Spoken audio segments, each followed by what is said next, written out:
Um, thank you, the student chapter of IIT Bombay for inviting me. Um, so today I'm actually going to talk about some of the work that we are doing in the field of hybrid integrated photonics with new material system. Most of the work that I'm going to present, you can find the papers from this website. And if you have any technical questions about this, please send me email at this email ID. Okay. Second, yes, great. So yeah, first I'd like to acknowledge my team, the collaborators and funding who helped getting these results. So before I go into details of this particular topic, let me tell you briefly what we are doing at University of Washington in my lab.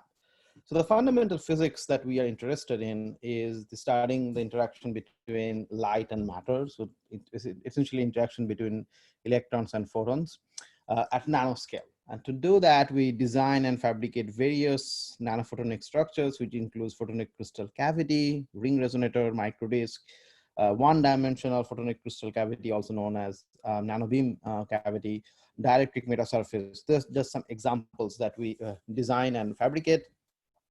And then we integrate new materials with this nanophotonic platform. So this nanophotonic platform that we design and fabricate. By the way, can you guys see my cursor? Yes, sir. Yes. Okay, great. So, so these are generally fabricated with either silicon or silicon nitride.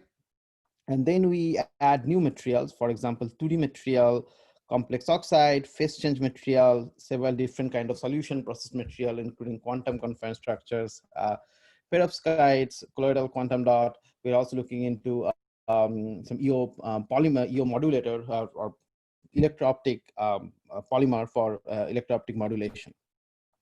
And using this hybrid platform, we are pursuing 4 different research directions.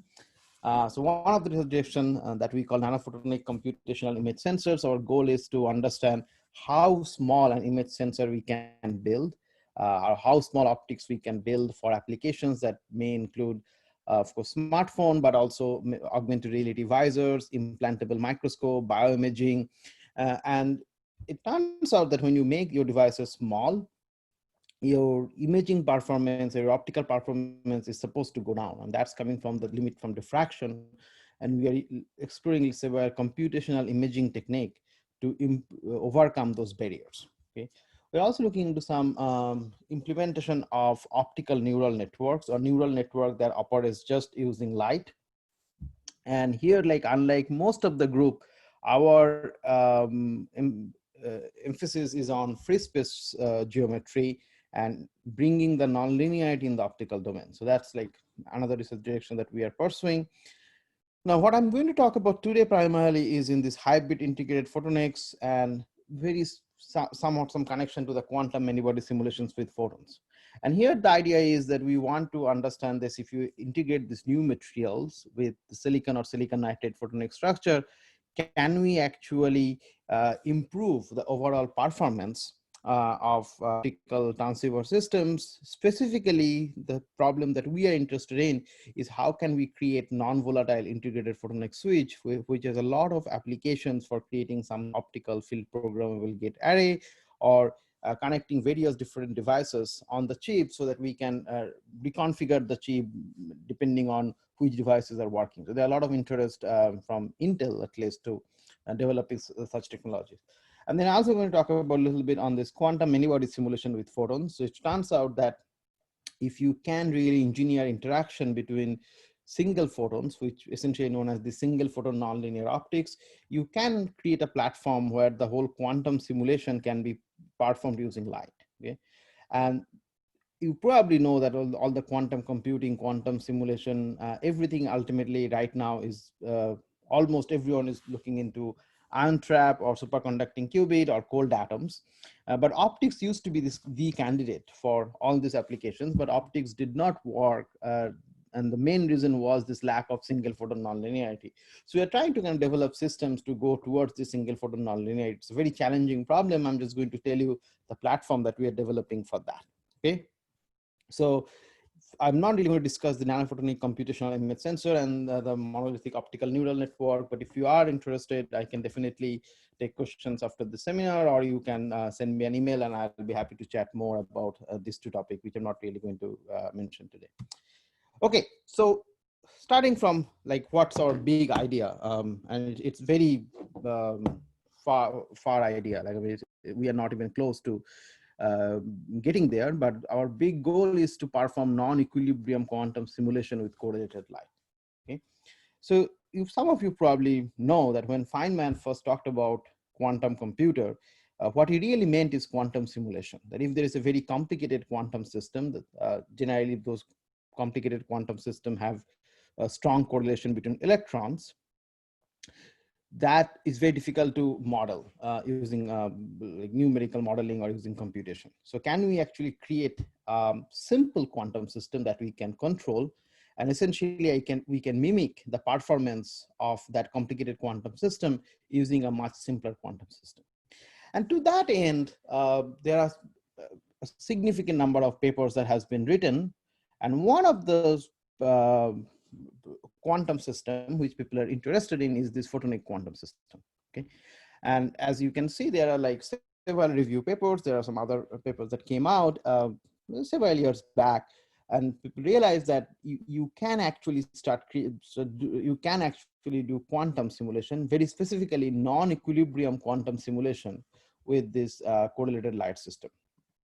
Okay, I just want to make sure. Yeah, with this correlated light. And when I say correlated light, essentially it means that photons are interacting with each other. So the two photons, let's say you shoot these two photons to each other, one of them is going to repel the other photon. So that's what we need. Okay. But if you look into the experimental progress, okay, and just to kind of show you that what kind of the basic platform that we need to build to perform this non-equilibrium quantum simulation is an interconnected nodes, and this node generally considered like a cavity and optical resonators where you can store light. Some of you probably already know, but in case you are not that familiar with the optics and this terminology, the optical cavity is a device where you can store electromagnetic energy, in this case optical energy. And in each of this node or optical cavity, you have a strong nonlinearity, the single photon nonlinearity. So the light can go from one node to another node due to the wave nature of light.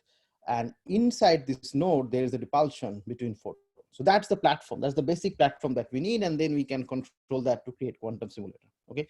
And this is kind of a simple picture of like a schematic of how you can build that. So this is actually an example of a couple cavity array using a photonic crystal. You can also make that with the ring resonator. You can engineer feedback between them. And the linear platform, so except the single photon nonlinearity, is somewhat doable. Okay. And you may ask that why optics, why we are interested in optics? And there are two reasons. So one of the reason is the optics is primarily a driven dissipative system.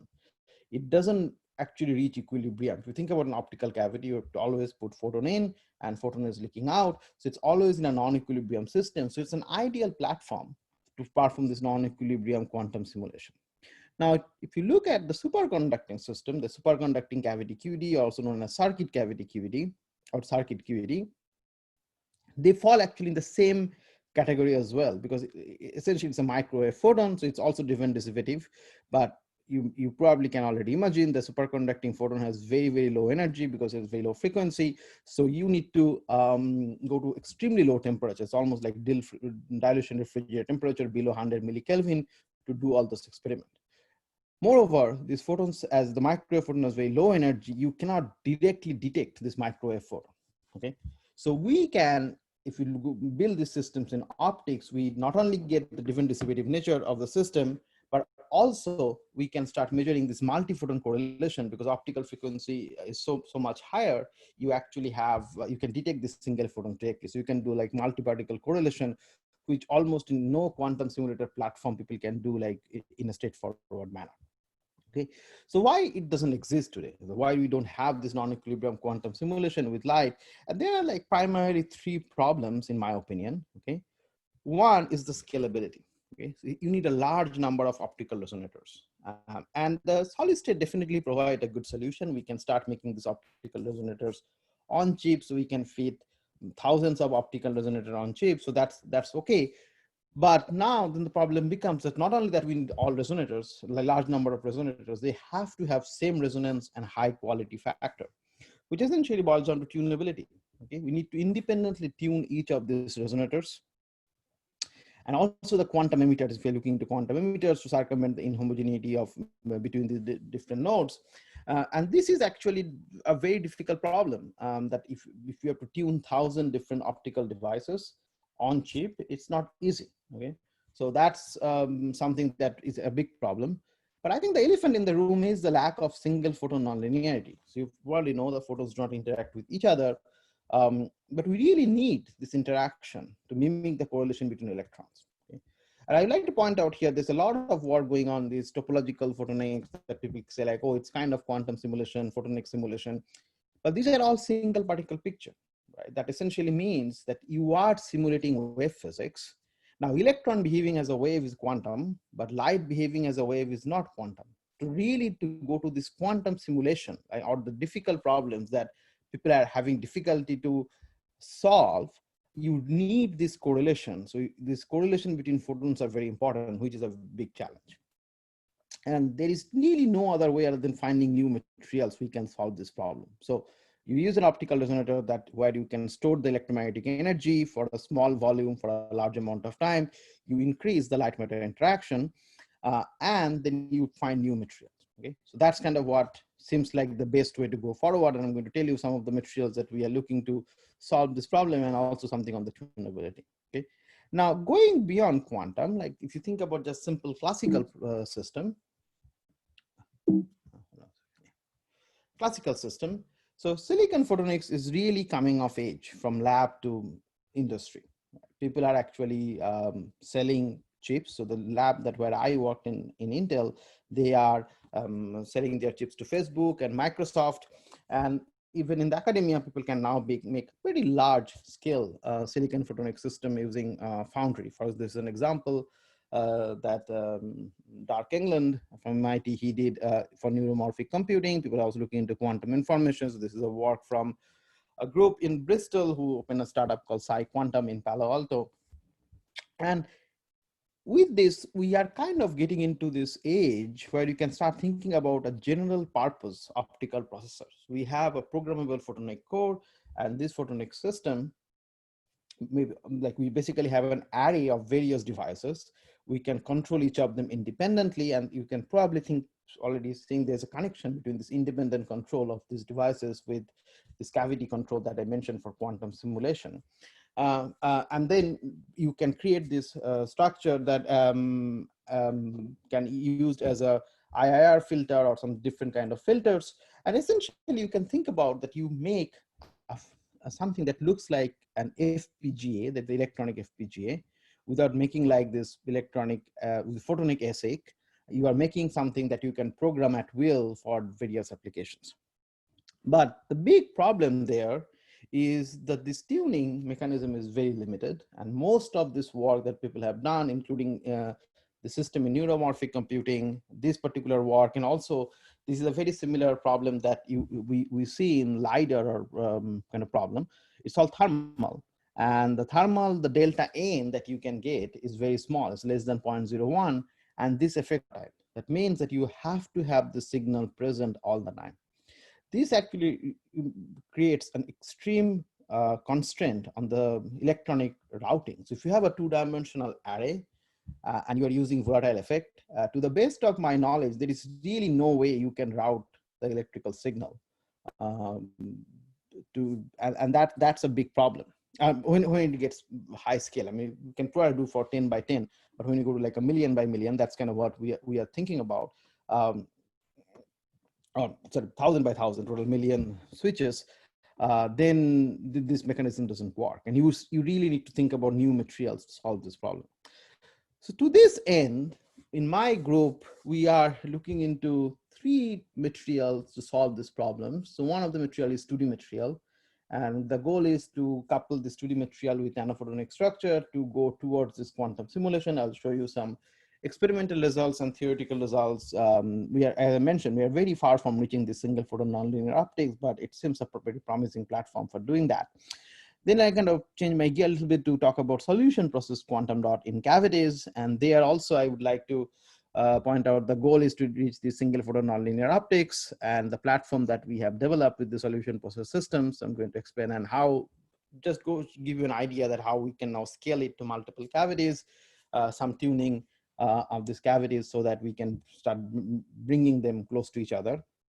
And in the last part, I'm going to talk about the phase change material based reconfigurable optical switch. And this will be a non-volatile optical switch. This is a new material that is very well known in the electronics community, but in the optics, it's getting traction very in last few years. So I'm going to talk about some of the work. And very recently, this paper is still in press. It actually did not come out yet. We demonstrated electrical control. So I'm going to describe that, okay? So let's start with the 2D material cavity QD experiments and work towards this quantum simulation. So 2D material, probably most of you already know about it. Right? It's a material that's atomically thin, and that's way to think about it. If any material is 3-dimensional, but if you take like a single slice of that, and the single slice thickness is a single atom thickness, then you get this 2D material. And graphene is the material that started this whole field, but from that time, people have observed insulator like HBN, people have observed semiconductor like MOS2 and black phosphorus, but people are now even looking into ferromagnet, topological insulator. So almost every properties that you can think of exist in this two-dimensional platform. Okay, and the one thing that I debated for a long time, that why there is so much interest in 2D material. And one of the reasons that there's a lot of interest from the physics community is you can start really seeing interesting physics, and you can build like almost like layer by layer. Like for example, this effects like magnet, that you start seeing this effect magnet in one-dimensional, like a 2-dimensional, like single atom thick material. But that enables you to start now thinking about this moire excitons. You're really looking into atomic interaction at a very, very small length scale, and almost like you are designing interesting effect starting from scratch. But the reason I am interested in this material, and my background is more on the optical devices, I want to create devices that kind of useful, is really that this material, especially the materials like MOS2 or transition metal dichalcogenide, behave like a single, behave like a quantum well, okay? And this quantum well you can place on any substrate. You don't need lattice matching. So if you work on 3-5 material and try to integrate this 3-5 material on silicon photonics. So when I was in Intel, we looked into some of this stuff, and you do wafer bonding, and to do that, the wafer has to be extremely clean, and this is a pretty unscientific process the way it ultimately works. Or you need like a lot of skills to do that. There is a probability of it not working. It's a very expensive process. Getting that quantum well on any substrate, just doing a Scotch tape technique, that seems extremely powerful for at least prototyping devices. So that's why I am interested, and the material that I am interested in this transition metal dichalcogenide reason is, as I mentioned, that we don't need any explicit lattice matching. It can be transferred on any material system, and it has a very large excitonic binding energy. That means these excitons are stable at room temperature, and you can probably even start patterning this material to create some kind of other quantum conformation of what that might be. So we are looking into this material system for a long time. So the first work that I did when I was a postdoc in Berkeley is probably the first time the graphene was integrated with the silicon to show electro-optic modulation in this paper. But we are in my group now, we're looking into detectors, some kind of nonlinear optical switch. And this nonlinear optics is not really Chi2 or Chi3. It's more on like using some optoelectronic feedback to create a self-electro-optic switch. We are looking into that. We also looked into optically pumped laser. And so when this work came out, and even today, I don't think anyone has conclusively shown that it's a lasing behavior. and there is a lot of controversy about it. But many group from after our work actually observed what I think we should probably call like laser-like emission, because there is a nonlinearity, but measuring G2 on these systems is very difficult. And as far as I know, no one has really conclusively measured G2 or the second order of correlation to show that this is a laser, but at least there's a nonlinear behavior in the photoluminescence. We have been working on, like we have some result, but we are still working on to create like electrically pumped device with at least this laser-like emission, so some nonlinearity. We have not really reached there, but we have demonstrated cavity-enhanced electroluminescence. So we have an LED that we can enhance by using optical resonator. We also have demonstrated cavity-enhanced second harmonic generation. So we can see second harmonic when you pump at 1550, we see emission from 740. Or 775, we have a cavity at 1550, so we can enhance the cavity enhanced, we can enhance the second harmonic generation. These I'm not really going to talk about. If you're interested, you can look into the references. So as I mentioned, that in the last few years, I have somewhat moved from this kind of classical effect to primarily looking into quantum effect. And there's a significant amount of work going on in 2D material defects and coupled to cavity. And I am not really doing that. And the reason is I worked in my PhD on quantum dot. A lot of my friends work in defects, including like erbium doped like crystals, NV centers. It's very difficult to reach this single photon nonlinear regime using defects. And the reason is this defect has very small dipole moment. And just kind of, I can describe much more what I mean by that. But essentially, single photon generation is not the goal for single photon nonlinearity. Single photon nonlinearity is you have a strong interaction between photons. It may not, like, it turns out that the signature that you measure is still like just measuring the single photons.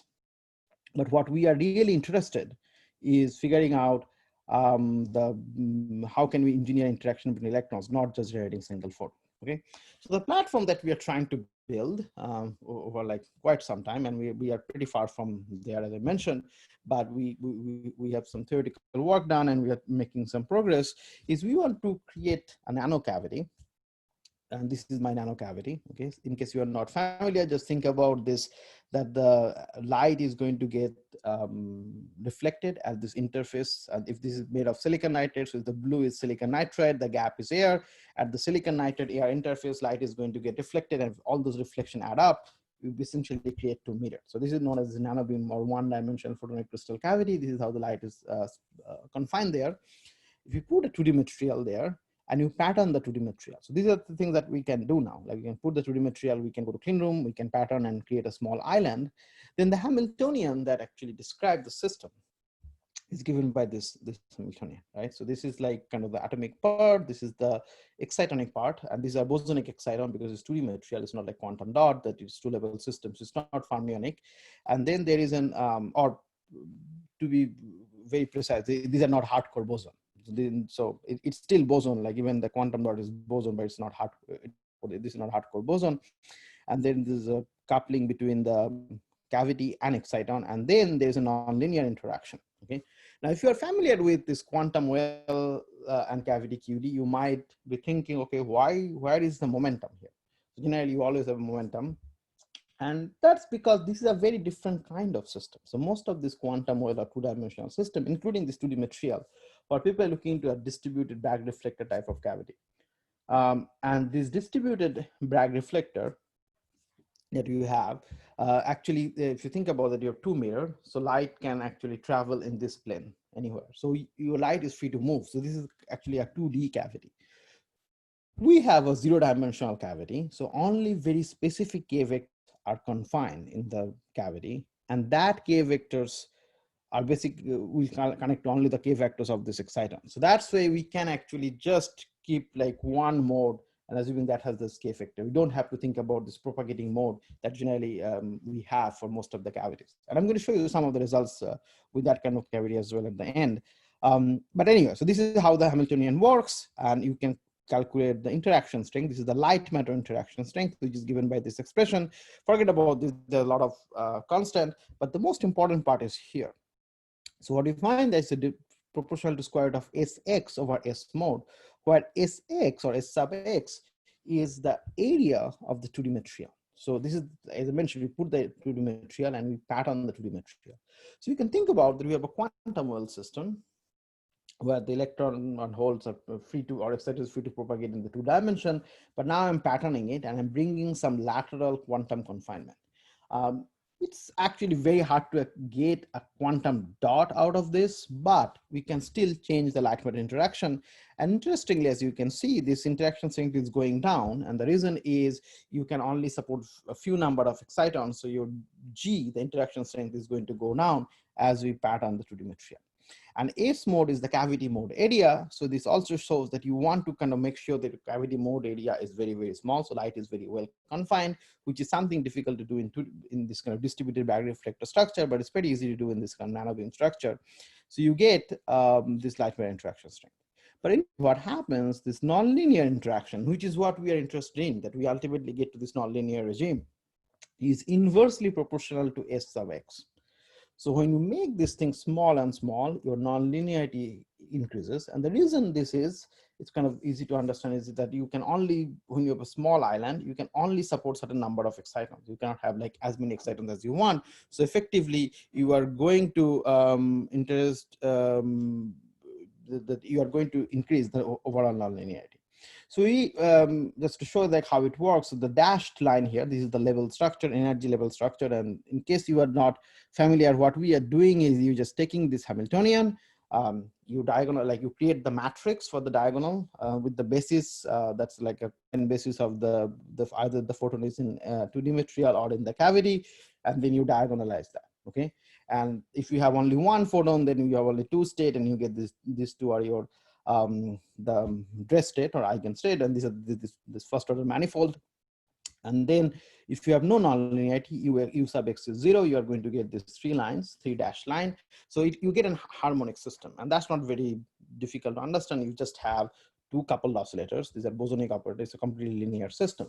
The moment you turn on ux, you start seeing that there is a deviation from this dashed line, which gives rise to this strong anharmonic ladder, which essentially can get to sub-Purcellian light generation and close to like somewhat single photon nonlinear regime, even though like it's getting the single photon nonlinear regime hard, but we are going to increase the nonlinearity in the system.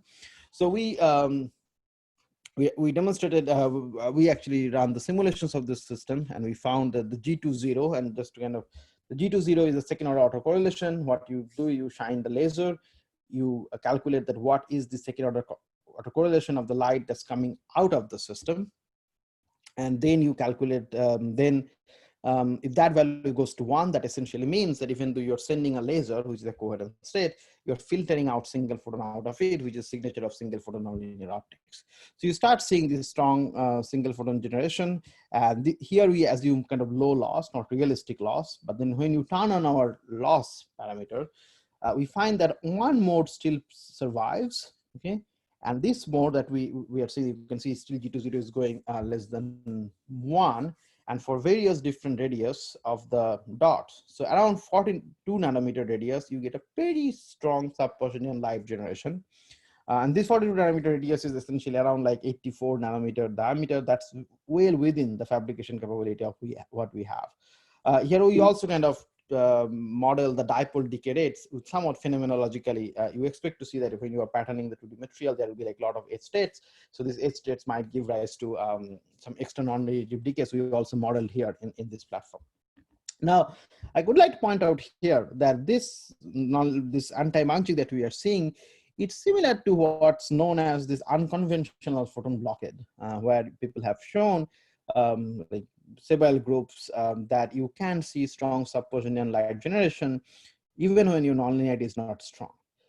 But we are somewhere in between this perfect blockade and unconventional blockade, because, and this is something that we are still trying to understand that exactly what regime in, Because if your nonlinearity is very small, like the nonlinearity that you start seeing unconventional blockade, we don't really see this unconventional blockade here. So we need a sizable nonlinearity, but it doesn't have to be significantly large to get to this blockade regime. So we are trying to kind of, we are trying to develop this system experimentally. But when we started working on that, we realized that our transfer process is not idle. So generally we transfer this 2D material on our structures. Here we actually have many ring resonator, or actually this is, but I think this is disk resonator. So when you transfer, we can transfer on one cavity and we can transfer it on the cavity, that's fine, but always transfer some other junk throughout this chip, okay, which is not ideal. And we ultimately want to take this chip, we want to go there, we want to pattern. So it's not an ideal transfer system. And it turns out that most of the people who are working on the 2D material, they are really looking into just a single material or very small area. As long as the small area is clean, that's fine. But, and that's what we'll do this dome transfers, if you know, I mean, essentially in this case, when they pick up the material, you have a dome. So this, you want to minimize this area of the dome. But but this is not really good for device for people, because we have like many devices, and this fabricating these chips takes significant amount of time. And if you have this junk, many of them is the step residues, which is extremely difficult to remove. So this chip is completely gone. So we want to get a better process. To do that, we actually developed a way that when you, so this is the dome I was talking about. So you start with the dome, and you just have like, we just keep hot plate, and we melt the dome, and then we pull it. And when you pull it, you can create a very sharp needle-like structure. And this, the diameter, however, selective CVD growth of 2D material. I don't know whether it can be done selective CVD growth of 2D material, but that could very well be a solution. But you have to understand this cavity that we want to put like few micrometers square size of 2D material on the device. I mean, this cavity that was showing, this photonic crystal cavity, that the mode volume or mode area is in 1 micron square. I don't know whether we can control that or not, but that's an interesting point. I mean, what we realized the years that we are much more tolerant to the problems coming from CVD. Like, we don't really care about mobility. That's one of the big problem of the CVD grown material for electronics. But for photonics, we are actually much more forgiving, in my opinion. So this should work. Yes, but you can pattern in nanoscale. So if you put CVD, so you have to understand this is actually, we have to put it on a pattern substrate, right? So one possible option could be that you take this CVD and transfer a big layer, and then you go and do patterning. We have tried that. For several reasons, it turns out it's not that successful. And I think it's probably we are not doing a very good job of doing all the patterning that can very well be. And secondly, the CVD grown material that we actually get it from 2D materials. We don't grow CVD, the 2D materials company. They are not very well connected. So sometimes depending on transfer to transfer, it changes a lot, But so this is something that we are actually now looking into. There is some work on very large area to the material transfer that came out, I think, last year. So yes, we tried with PDMS transfer as well. So yeah, the PDMS is what we try. But so the long story short is, what we found with the CVD, that the overall complexity gets, at least for a single device, gets much more. But if you go to the large area devices, which we want to do, we probably look into some of this structure, and we are actually looking into some large area transfer as well. Okay. So anyway, so we created this needle, and we can take out a very small piece of material. So this is like the structure that we can see. It's a before. We have a lot of junk. Now it's pretty clean. You don't really see it. This is actually silicon nitride. So you don't see this contrast that we expect to see from silicon dioxide. We can transfer this material. And we have now the control of like really transferring different materials. In this case, we have 4 ring resonator. These are not coupled to each other. These are pretty far off. Like, I mean, the gap is around 2 micron between them. So that makes sure that optically they are not coupled, but they are very close. And we can transfer WSE2 in one of the material, MOSE2 in another material. So we demonstrated that we have pretty good control over how to transfer the material. Now, once we have this clean transfer, we actually start realizing that, oh, there's some interesting effect that we can observe here. So one of the things that we started looking into is when we transfer our 2D material on a ring resonator, this is how the photoluminescence look like. So we have a bulk of mode appearing in the red sides at lower energy than the exciton, compared to what we have, compared to like in the blue side. And this is interesting. So as I mentioned, that we do a lot of work with nanobeam resonator, and it turns out the nanobeam resonator have generally one mode, whereas ring has multiple different modes. And 50% of the time, the way this works, we measure the nanobeam cavity resonance. We try to make sure the resonance is close to the excitonic resonance, and then we transfer the material. And we had a hard time getting cavity coupling. And once we see this effect, we went back and checked. And we found that anytime the cavity actually in the blue side of the excitonic resonance, that means it has higher energy than the exciton, the coupling is not favored very well. Okay, this is interesting, and we struggled for a long time. And just to show you that if you take out this excitonic background, you can see there's much more mode that's popping up in the red side, and there is also like larger emission here compared to what you can see. It falls off much more quickly. And we also measure transmission of the cavity. We can also measure the transmission, and we found that the cavity modes are actually intact. These are symmetric. So somehow this photoluminescence couples more favorably to the red side than the blue side. And to model that, we actually came up with this Hamiltonian. So this Hamiltonian have this exciton-photon interactions. That's the new thing. So this what we already have. We're not really putting nonlinearity here because we're assuming we have a large 2D material covering the whole cavity, maybe, but you have this extra term. This is the deformation potential that we incorporated. And what we found in theory first, that if you have this term, we don't have, so there's no exciton-photon interaction. And in this case, we are assuming the exciton is somewhere here and cavity is either in this side or this side, you see a symmetric behavior. Now, when you do, when you turn on this exciton-photon coupling, you start seeing this asymmetry. So this solid line is the measurement when your temperature is around 80 Kelvin. So it turns out that this lambda q, the temperature, and it actually decreases with increasing temperatures as it decreases. So, and just going to be like with increasing temperature, you have more phonons, and the way this whole thing works is the lambda q behavior actually start decreasing. So at higher temperature, you stop, this is the dashed line, you see the asymmetric behavior is not that apparent. Okay.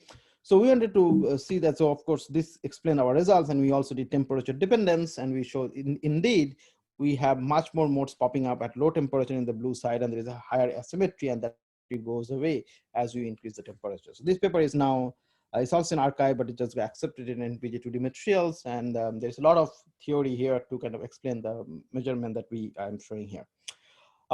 So this actually, ultimately, the reason we want to create a very good model is ultimately we want to get to this quantum optical regime, and we have to have a good model to start with to make sure that we are capturing all the physics that we have. Okay, very recently we actually started looking into some metasurface, or more like a 2D photonic crystal exciton-polariton. This paper also in archive, we actually got yesterday accepted in our letters. So this is the photonic crystal, and here we create a periodic structure, and we rely on this guided mode resonance. And now this guided mode resonance can travel. I mean, it's actually delocalized in the 2D plane, so it has an interesting dispersion behavior. So using this dispersion, we demonstrated there is strong coupling. So this is what our experiment looked like in absorption. We also measured it in reflection, so you see the anti-crossing, showing that we are reaching the strong coupling regime in this system.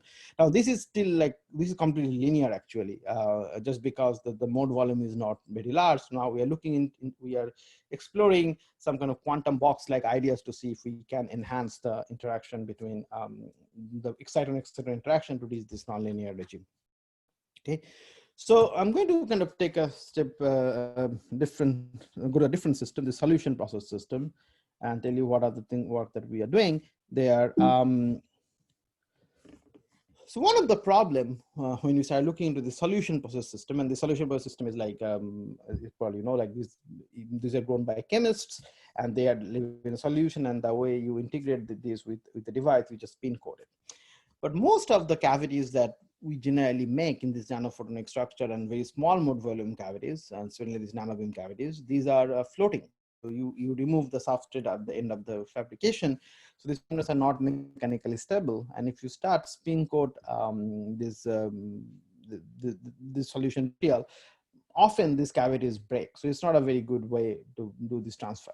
It turns out it's the same problem with 2D material as well, that when you transfer this, no matter what processing you want to do, if your cavities are suspended, it's very difficult to transfer the material. And we use silicon nitride. So if you know a little bit about photonic crystal, you will recognize that the silicon nitride has low index. It's very important that we float it. So for silicon, you can put it in oxide substrate, and that works perfectly fine because silicon has very high index contrast compared to oxide.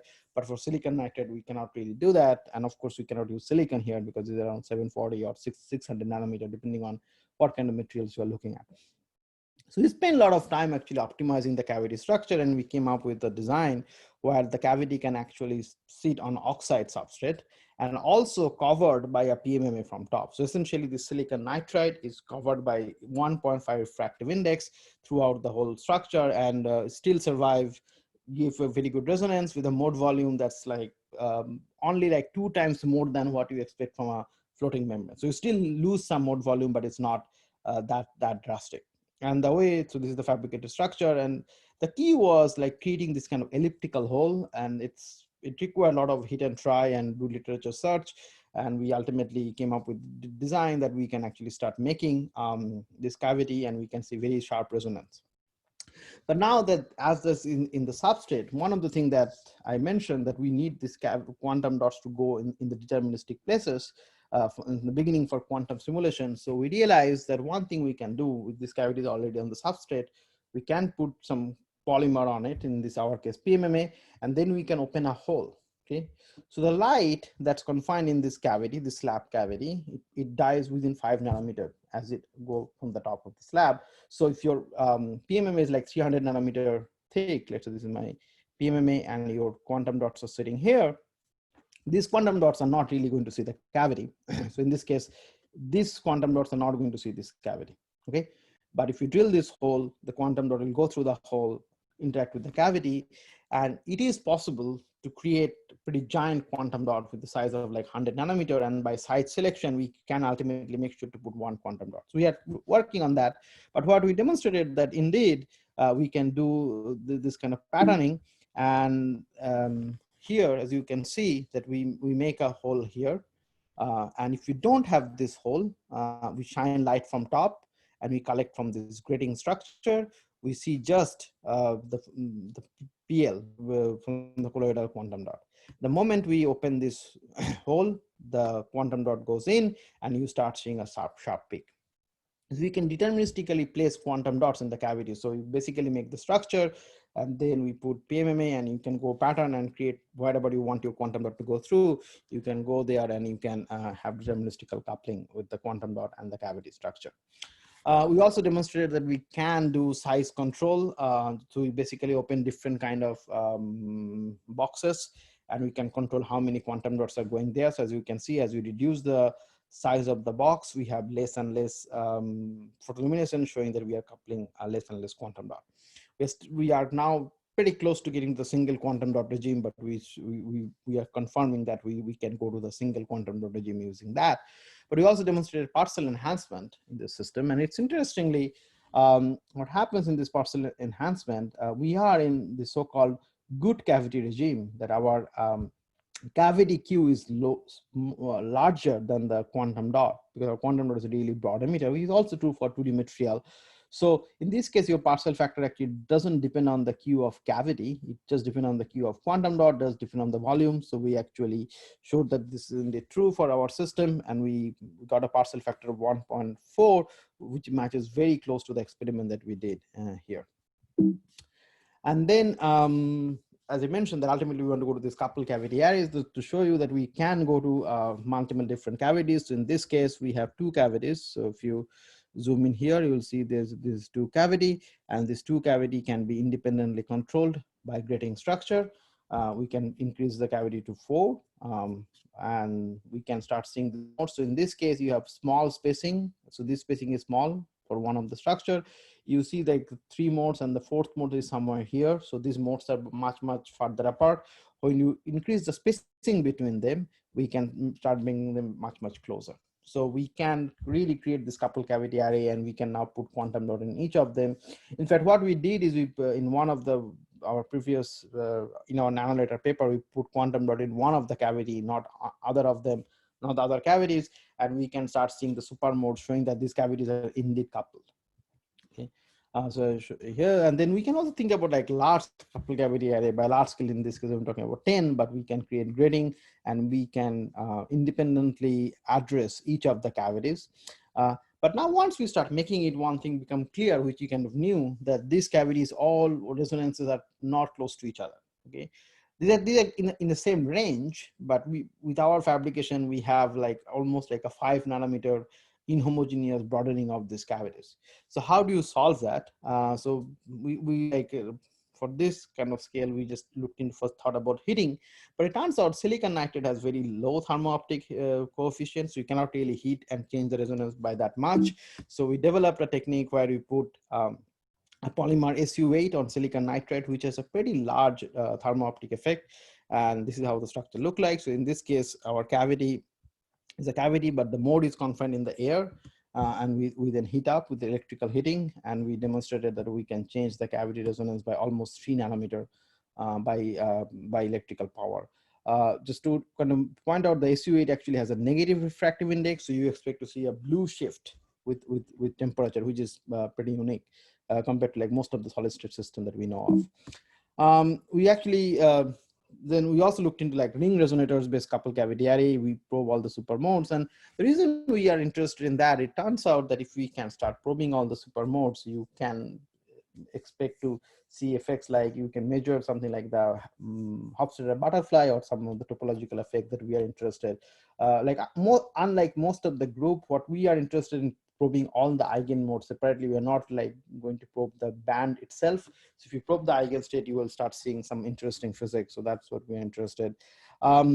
We actually extended our heating experiment, like the SU8 heating and this couple cavity platform. And very recently, we demonstrated a couple cavity with nanobeam and ring resonator. And we demonstrated strong coupling between these two resonators. We saw the polaritons. But interestingly, what happens in this platform is this is the first time I think there are two different cavities were coupled to each other. These two cavities have different Q, different, so you can engineer the Q over V ratio by tuning one of the cavity with respect to other, which is something that we are trying to probe right now. And so this platform also gives us a way to couple two distant cavities. So far the cavities these cavities are coupled to each other just by placing them close to each other. But if we can start coupling them by using another resonator, we can couple distant cavities far from each other. And this is something that we fabricated. The experiment is ongoing. But overall, I think this whole couple cavity platform gives us a lot of interesting physics, definitely in the linear domain. But if you get to the single photon nonlinear optics regime, we can really truly bring quantum simulation. And there are a lot of interesting experiments that can be done if this platform can be developed. So that's what we are working towards.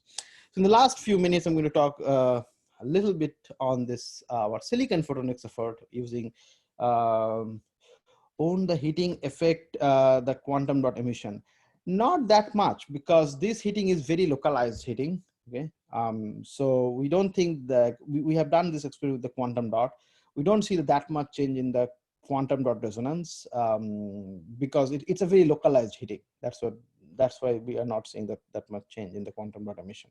But that's something that we have to like really think about when you make many devices. And probably we are going to do some different kind of tuning that I'm going to talk about here, this non-volatile reconfigurable switching. So just to kind of remind you that this premise, because I talked about in the beginning of the talk, that we want to start building a generic purpose optical network, and we are going to program this optical network such that we can create any devices that we want. And the reason we cannot do that right now is because we have minimal tuning. Usually the delta N is less than 0.01 under thermo-optic effect. And these effects are volatile. So that essentially means we have to keep the heat on all the time. And overall, the energy consumption becomes very, very large. The control complexity also becomes significantly high. So the way we want to solve it is using this new material. It's a non-volatile phase change material. Its name is the germanium antimatter, GST. And it turns out this material you grow by sputtering. So you can actually put this material on any substrate. And as I mentioned, this is always an important consideration that we have, that we want to make sure that this material can be placed on any substrate. And this material goes in amorphous state. So if you uniformly heat this material at around 200 centigrade, that's like the glass transition temperature, the material goes from amorphous to crystalline state. Okay, and then go from crystalline to amorphous state, you have to do a pulse. This is a pretty short pulse, 10 nanosecond at 600 degrees centigrade, and you have to really melt the structure. Okay, so the first temperature, you have to go to glass transition temperature. This one is the melting temperature. When you melt it and you quench it very quickly, it goes to the amorphous state. Now, this material is very well known in the electronics community. In these two states, amorphous and crystalline state, they have very large change, a large difference in the conductivity. But it turns out, if you go to the optical domain, you also see a very large change in N and K. So this refractive index. In fact, as you can see here, the change in A, which is this axis, but in the blue, is almost 3. So this is like orders of magnitude more than what we can get from any material system. So like as I mentioned, for silicon, for the thermo-optic, which is actually a pretty strong effect, most people using thermo-optic effect, if the speed is, high speed is not, even compared to like this new material like lithium niobate or EO polymer, these are 0.01 is probably the highest you can get. And we are getting like 3, so that's like almost 2 orders of magnitude more. But the problem is high loss. This material also comes with a very high loss, as you can see, at least in one of the state. So it's not necessarily very useful for actual integrated photonic application. Actually, that's what people thought. So we wanted to solve this problem. So let me just going to show you our first initial experiments. We transferred this material on silicon microring resonator. This is like the standard SOI process, and then we put GST. And this is how the experiment looks like, the major fabricated device. You can see the GST here. We did AFM to confirm that GST is indeed there on the ring resonator. And we did a lot of experiments. We measured like almost 200 ring resonator with varying length of GST to really probe that we actually are seeing the phase transition. And we wanted to estimate exactly how much resonance tuning happening due to this phase transition of the GST from amorphous to crystalline state. So as I mentioned, like we did a lot of fitting, and effectively this is the kind of the final results, and all these details are in our optical material express paper. So importantly, the alpha, the change in loss between two states is around 7.3 dB per micron, which is huge. Like before that, I think the highest one reported was in graphene. That was 0.1 dB per micron. So this is like significantly large. Similarly, the resonance change for the ring resonator, the delta lambda over L is 0.7 nanometer per micron GST. So these are very large changes. So we demonstrated that. We also showed some optical switching using GST and GST indicates silicon photonics. So this is why we changed the phase of the GST by shining free space laser with the green laser, and we estimated the energy consumption. And so the fundamental limit of this material for the energy consumption, that just comes from thermodynamics, because these are heat induced effects. So you can figure out how much heat you need to generate there. And with that, what we found is like it's around 1.2 attojoule per nanometer cube, and our experimental energy is around 9 attojoule per nanometer cube. So we are within like 1 order of magnitude of the energy consumption. But really the point to note is we don't need any more energy after set or reset. So we write it and we keep it there. And this is where we really get benefited from in terms of energy efficiency using this material. It's not necessarily the switching energy itself. It's that you don't need any other energy. That overall gives you significant benefit over like thermal heating. For almost all those devices, you have to have the current on all the time. But as I mentioned, this is like ring resonator. So we have to kind of figure out how to do the broadband switches. So as I mentioned, the loss was an issue, but we wanted to still make a broadband switches. And then we found that the loss is actually a very critical problem here.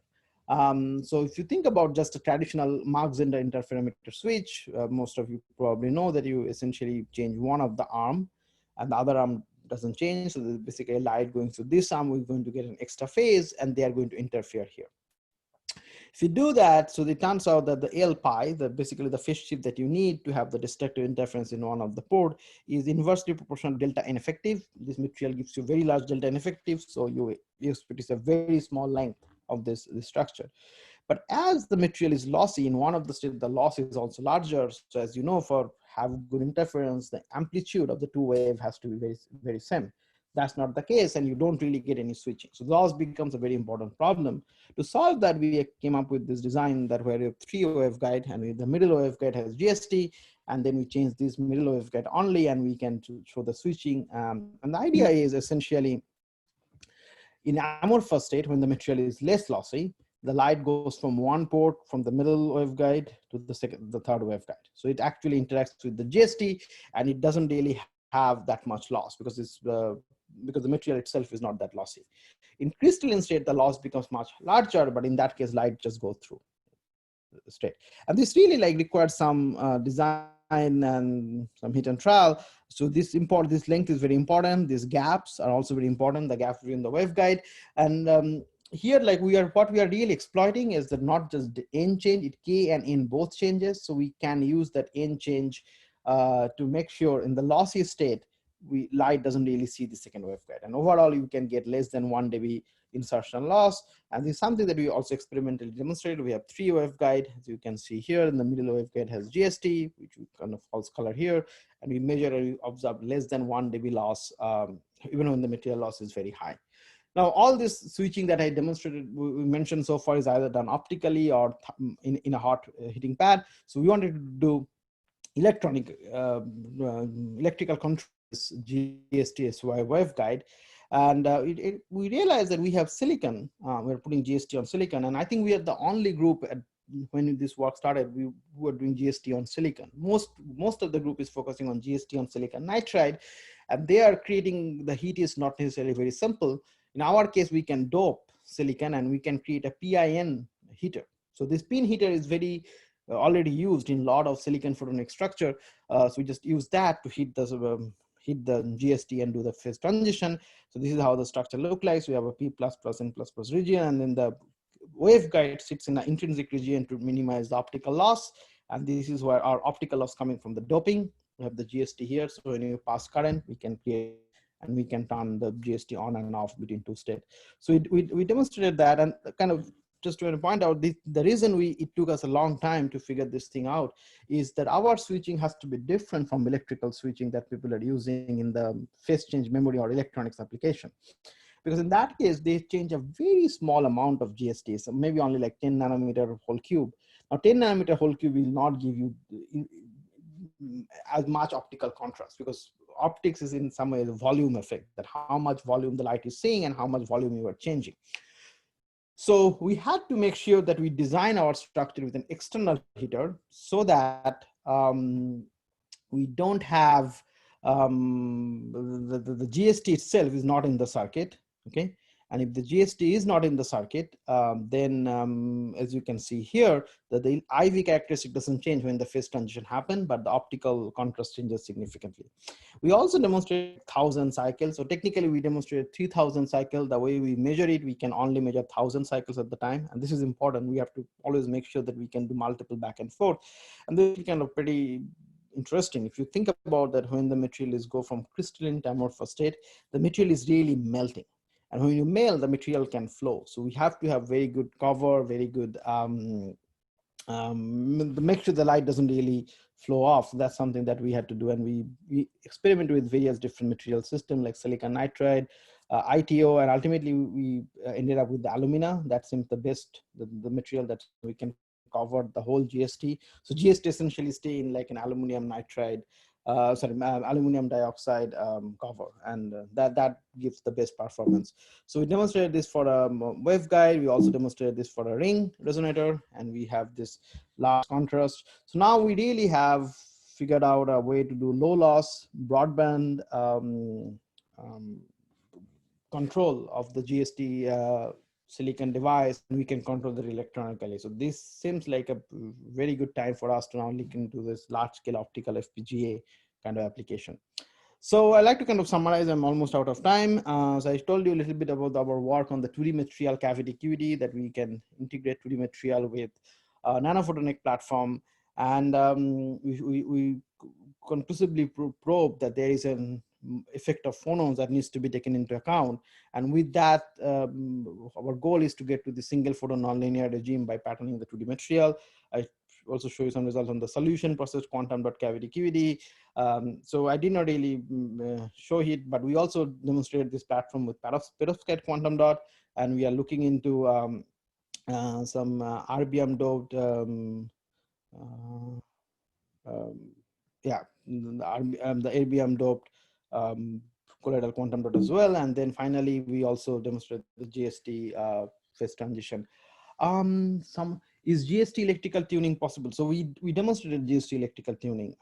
So I'm not quite sure what's the question, but you can tune the GST. The transition times are on the order of like nanoseconds. So that's pretty easily doable with electronics. Okay, so yeah, that's pretty much it.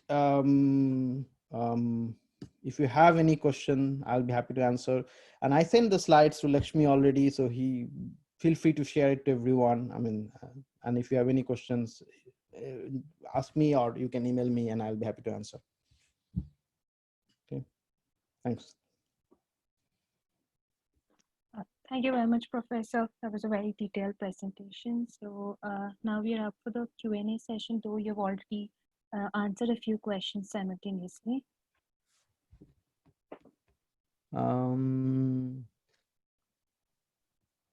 Yes, so so as I mentioned, we did not really do the experiment. It's all theory right now. There are some work from Nathaniel Stern group where they, so the question is from Anshuman, is for your anti-bunching experiment with laterally confined 2D material, did you observe any change in the excitonic line width? So in our simulation, we assume there will be an increase in the excitonic line width just because we will have like larger non-negative decay rate.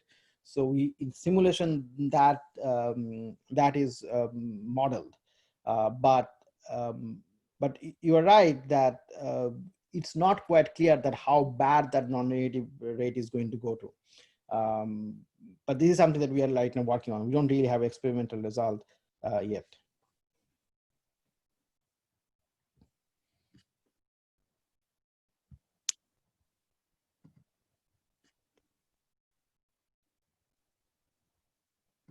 Okay, any other question?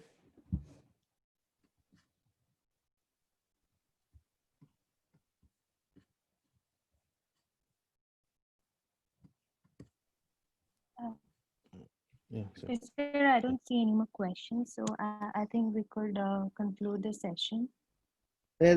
So the pulse width has to be around 100 femtosecond. So those we have in the PRB paper, I'll send you the paper, the PRB paper that we wrote on this. Okay. So there's one question that's come up. Yeah. Yeah, I think I covered all the questions, right? Yeah.